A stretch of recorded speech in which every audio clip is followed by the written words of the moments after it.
Evelyn to Philip, February 3rd, 1943, 6:30 p.m.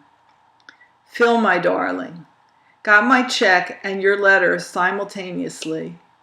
Your letter, baby doll, was unusually sweet, especially the way you describe your feelings while waiting for me to come out of the ether. I love you, sweet, 'cause you are you, and you embody all the ideals I've ever wanted in this world. I, too, am lucky in that I found, attracted, and caught you for my very own. You're a precious dear, Phil, and a very wise and thoughtful husband and father.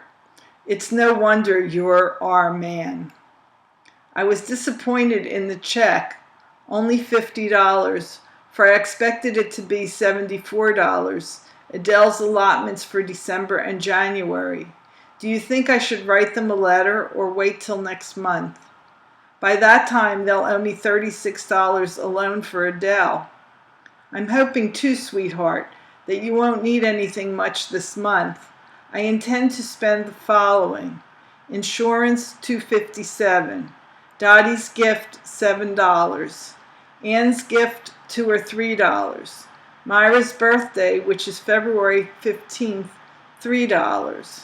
I really owe her something. Eddie's birthday, $3. Taylor, $3.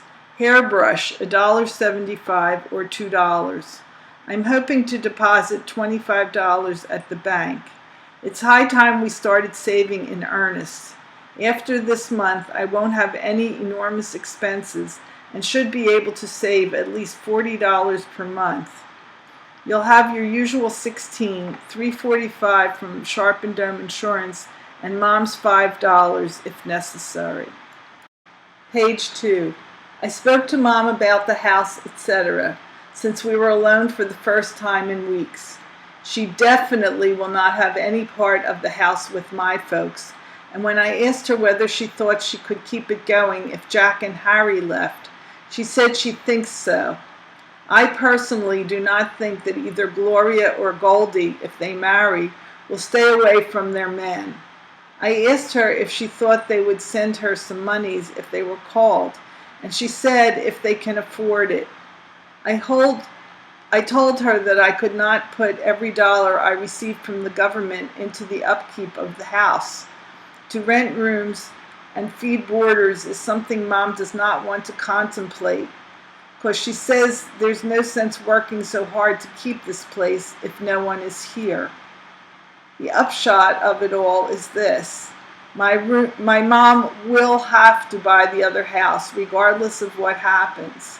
If, however, worse comes to worse and I cannot keep this place going, I'll move in with her and she can rent this one.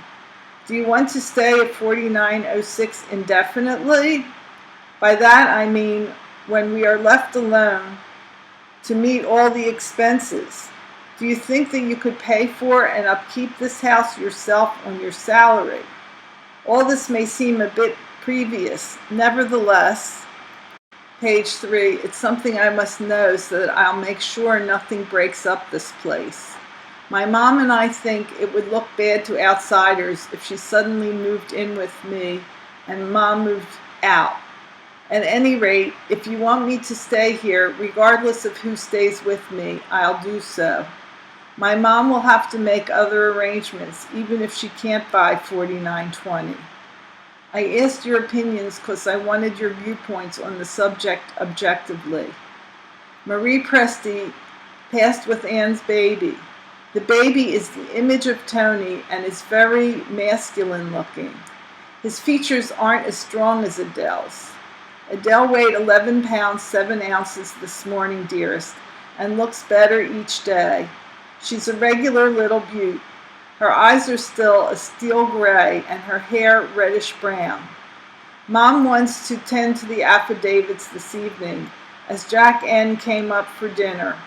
I'll send them along shortly. I called Jack N this morning about the pictures. He went to New York Sunday and left them there. So, you and I will have to wait a bit longer.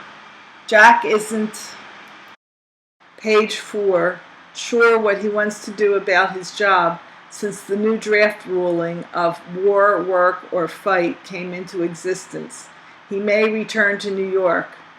Well, darling mine, I've reached the end of another letter, but my love for you goes on and on forever and then some. Your Evie. Postcard from Philip to Evelyn, February 3rd, 1943. Sorry, sweet, no time to write today. We'll explain tomorrow. I love you, Phil.